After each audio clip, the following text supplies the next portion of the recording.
banyak banget keluhan PMI yang mengeluh barang-barang kiriman mereka tidak bisa keluar. Bakal banyak barang yang bakal dimusnahkan. Pak Benny Ramdhani, Kepala BP2MI, marah-marah di Semarang kan. Apa yang disampaikan Pak Benny tidak benar. Permendak ini sebenarnya hasil dari usulan BP2MI. Nah, yang menjadi aneh ketika ada temuan di lapangan kemudian menyalahkan Permendak. Nah, ini menurut kami tidak fair. Selama barang yang dikirim tidak melebihi batasan dan datanya memang itu terkonfirmasi dengan data BP2MI yang ada, itu pasti keluar. Banyak oknum ekspedisi nakal memberikan promosi besar-besaran. Bebas syarat, tanpa IPMI, barang melebihi kuota pun bisa. Sampai di Indonesia tidak bisa keluar, tertahan. Mereka nggak tanggung jawab, lepas tangan. Assalamualaikum warahmatullahi wabarakatuh. Ketemu lagi bersama saya Uya di LBU, Lembaga Bantuan Uya. Dan kali ini saya bersama Pak Rifai, PLT Kepala Biro Humas Kementerian Perdagangan.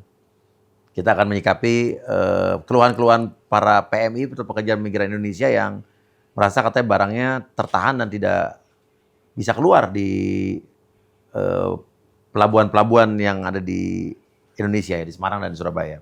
Ini kan kemarin ada banyak banget keluhan PMI yang mengeluh ke saya mengenai barang-barang kiriman mereka tidak bisa keluar. Malah isunya katanya bakal banyak barang yang bakal dimusnahkan. Terus kemarin juga ada video Pak Benny Ramdhani, Kepala BP2MI, marah-marah di Semarang kan.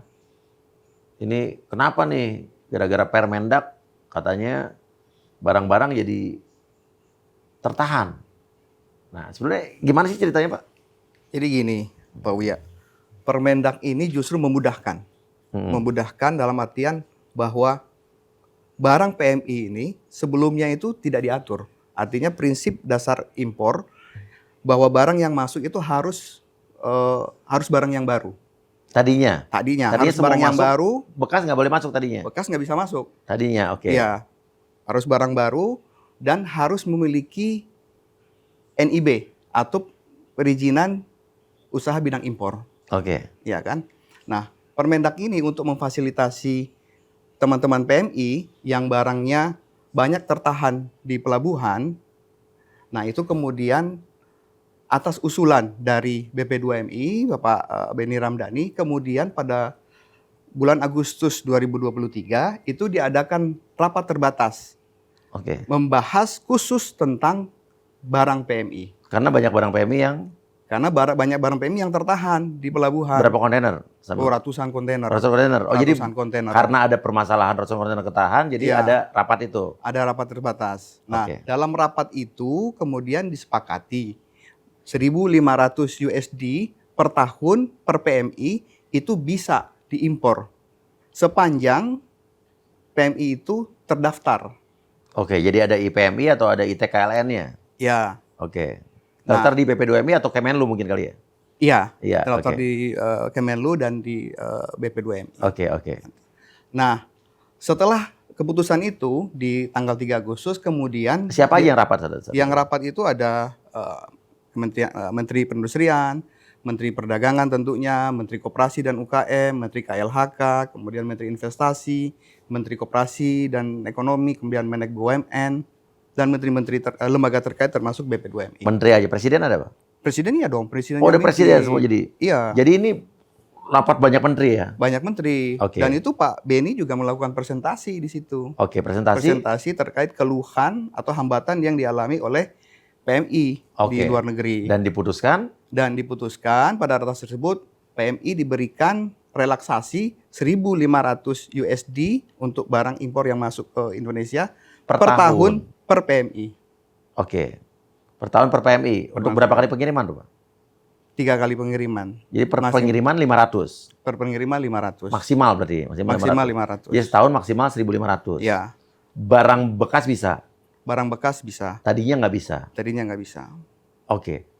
Itu ada Pak Benny Ramdhani, ada menteri-menteri semua? Ada menteri-menteri semua. Oke. Itu udah cukup rapatnya di situ? Tidak, Pak. Oke. Jadi setelah itu kemudian diikuti dengan rapat teknis antar kementerian. Nah, itu yang hadir deputi, ada direkturnya.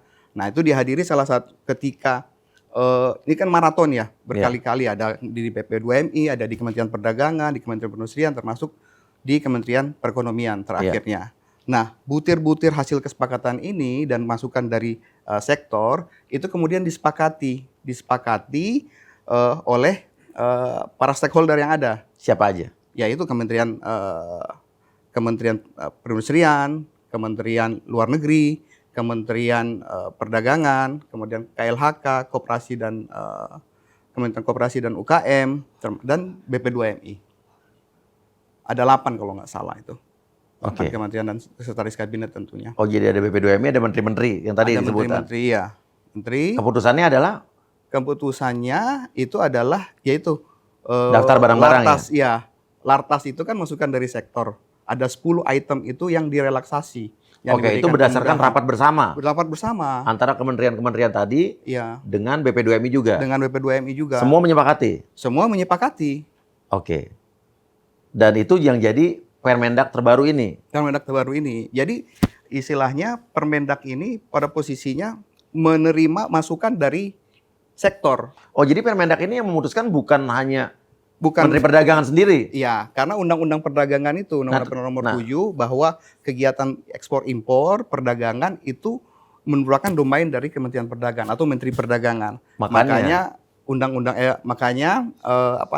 Barang PMI ini karena merupakan importasi dari negara PMI, nah itu kemudian diatur dalam Permendak yang diputuskan yang bersama. diputuskan bersama Menteri Perdagangan, Kementerian Perindustrian, Perindustrian, dari Kementerian Perindustrian, Kementerian KLHK, Kementerian Koperasi dan UKM, Keuangan Kementerian ada Luar juga. Negeri, Kementerian Keuangan, ya, dan BP2MI. dan P2MI. BP2MI ada di situ juga berarti? Ada direkturnya, salah satunya itu Pak Sukarman yang hadir. Loh, tapi kenapa Pak Benny kemarin marah-marah, Pak?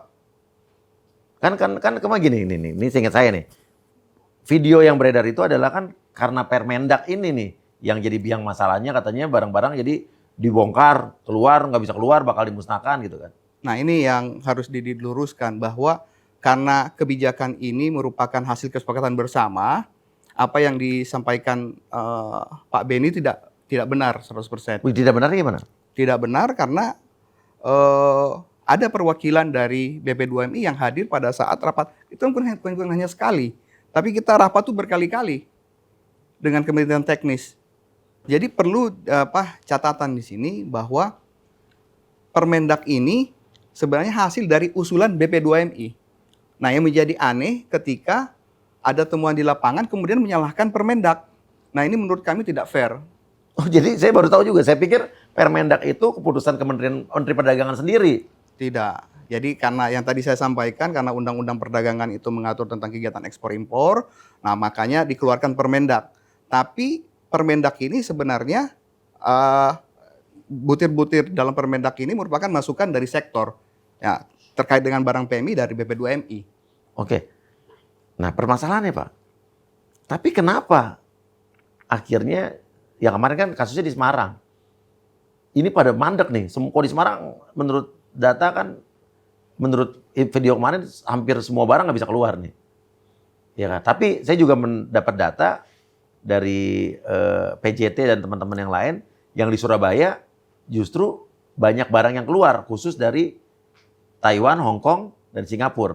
Tapi yang di Surabaya, yang dari Arab dan dari Malaysia katanya banyak yang mandek juga.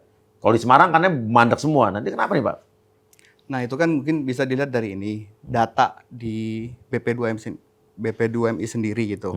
Jadi kalau kita lihat video mungkin yang beredar dan menurut keterangan dari BP2MI, keterangan dari Bea Cukai, itu kan ada PMI yang tidak tercatat di dalam sistem BP2MI, ya kan? Tidak tercatat sehingga mereka tidak bisa mendapatkan relaksasi dari Permendak 36. Saya marah nih kalau lihat gini nih. Kemanusiaan kita tersinggung nih. Kamu tersinggung nggak kemanusiaan kamu kalau ini coba milik anak-anak kamu, keluarga kamu? Harus marah, harus tersinggung. Ini kan aturannya nggak benar.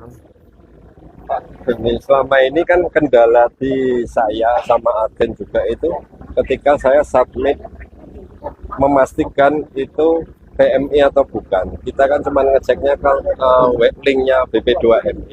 Itu ada baru kita, oh ini terdaftar, ini tidak, oh ini terdaftar. Baru kita sampaikan ke BC.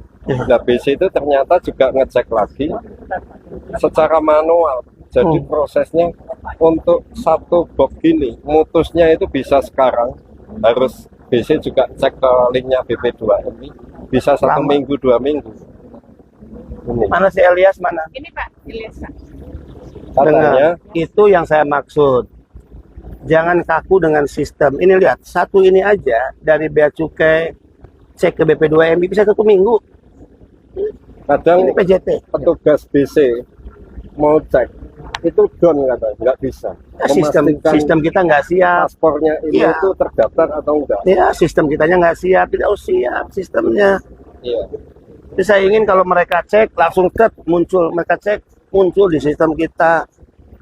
Oh iya, barusan tadi kelihatan nih bahwa Bea Cukai sendiri komplain ya bahwa yang membuat mereka lama ngebongkar barang-barang itu dan barang itu nggak bisa keluar adalah kesulitan mereka mendapatkan data dari BP2MI, Ya.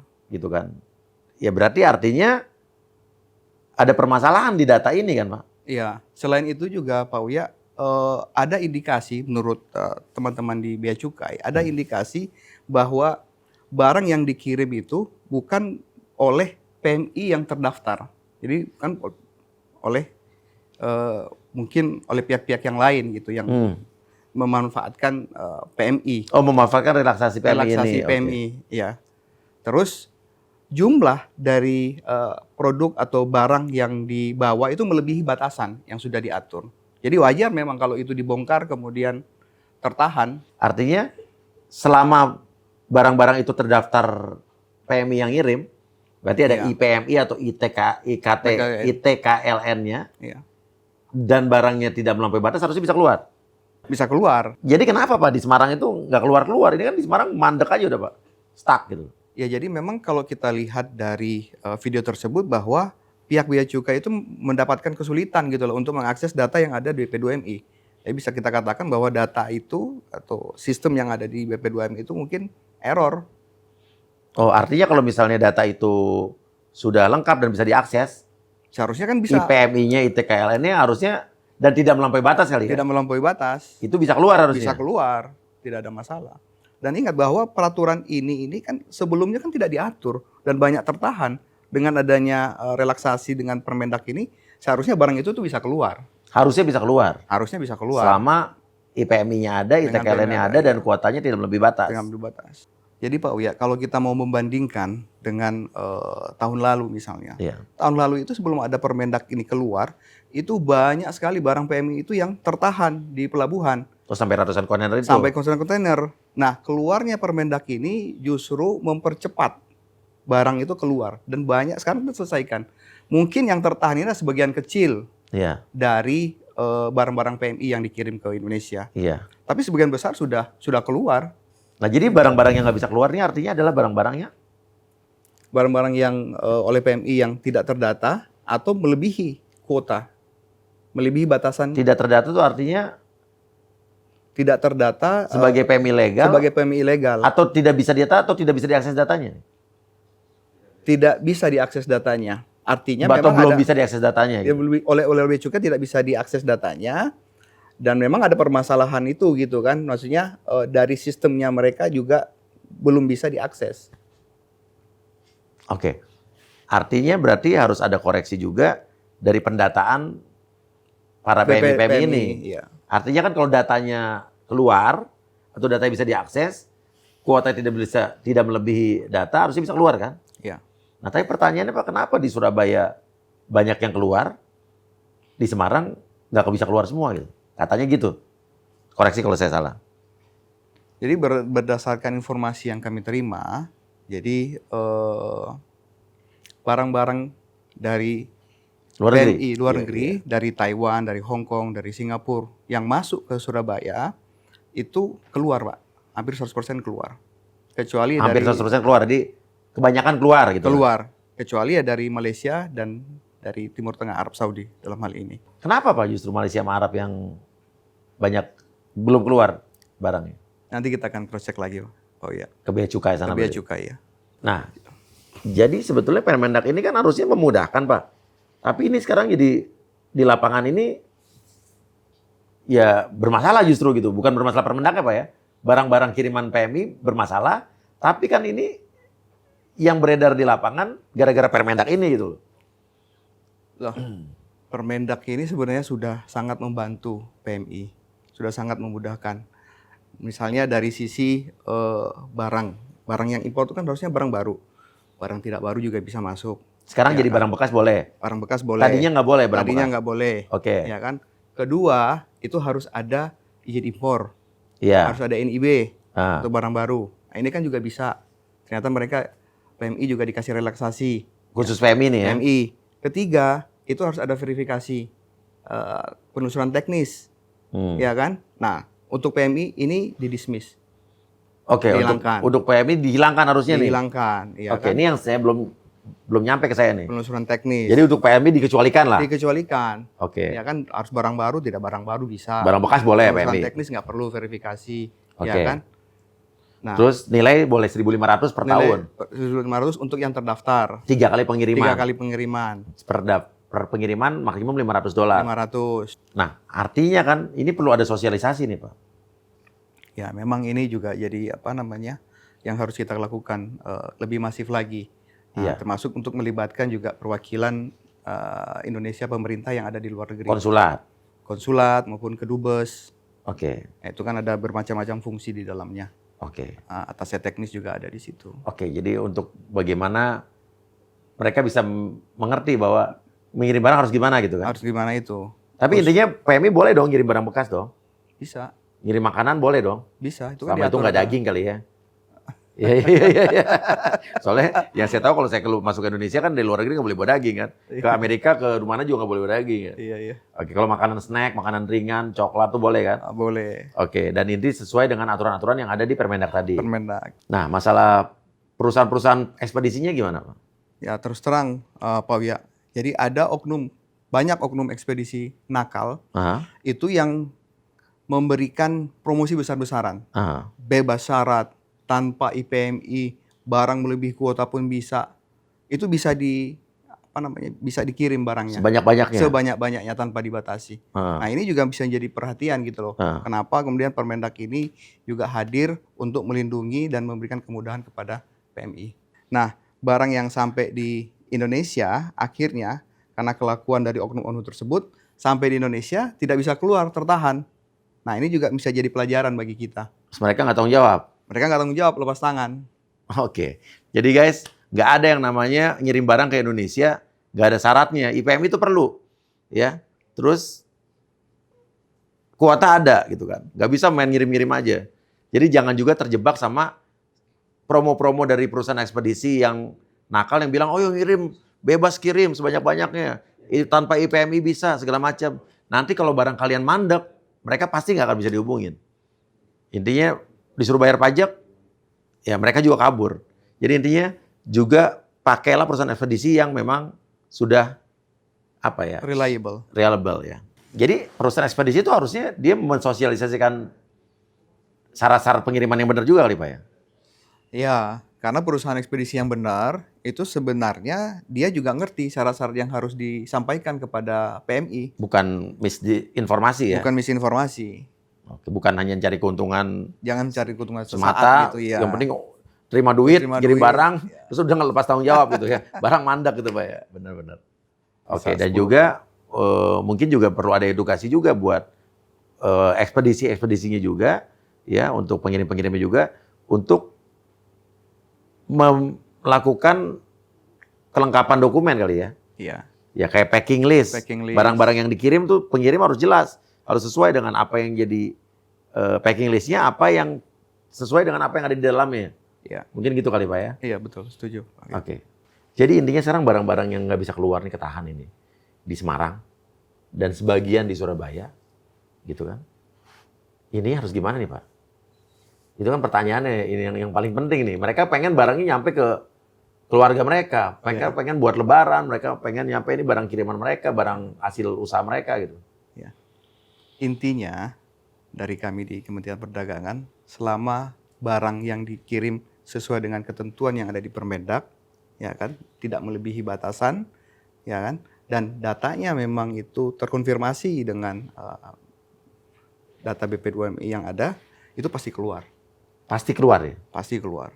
Setelah ini, Pak, kita akan koordinasi langsung dan kita pastikan. Intinya, selama datanya bisa diakses, Lengkap, ya. lengkap, terdaftar, dan tidak melebihi kuota, barangnya kami pastikan bisa keluar.